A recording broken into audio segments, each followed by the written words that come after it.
Pool. तेज धूप में शीतल अपनी भाभी सपना और अपनी माँ आशा के साथ मटके में पानी लिए घर जा रही होती है। तभी उन दोनों की नजर सूखी नदी पर पड़ती है और शीतल पुरानी लम्हों को याद करती है। सपना भाभी माँ, नदी में नहाने का मजा ही कुछ और है ना। हाँ, बहुत मजा आ रहा है। देखो, छोटे छोटे बच्चे भी आए हैं नदी में नहाने।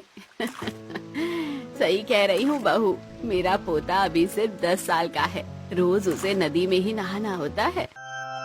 अरे शीतल बेटा, इस गर्मी और धूप में खड़ी होकर नदी की तरफ क्या देख रही हो? ये नदी सूख चुकी है। आंटी, भाभी, जब ये नदी पानी से लपालप भरी हुई थी तब कितना अच्छा लगता था। हम सब कैसे यहाँ पर आकर नहाया करते थे, मजे क्या करते थे। पर आज देखो, ये नदी पूरी तरह से सूख चुकी है। हाँ शीतल, अब क्या कर सकते हैं। मुझे भी पुराने दिनों की बहुत याद आती है, जब हम यहाँ नहाने आते थे और शाम के वक्त नदी का खूबसूरत नजारा देखते थे। कितने साल हो गए इस नदी को सूखे हुए, और वो लालची सरपंच कुछ नहीं करता। अगर वो कुछ करता तो नदी ऐसी ना होती।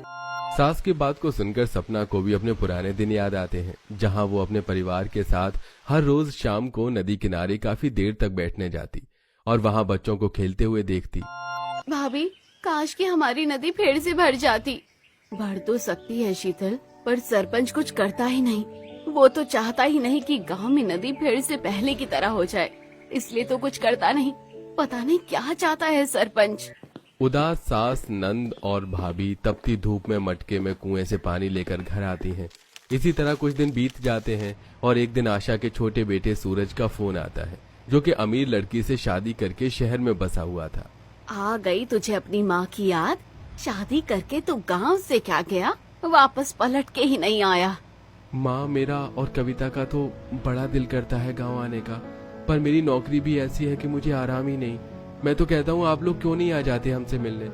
वैसे भी हमारी शादी को 1 साल हो गया है और हमने शहर में एक छोटी सी पार्टी रखी हुई है। अगर ऐसी बात है तो हम शहर जरूर आएंगे। इसी बहाने हम भी शहर घूम लेंगे।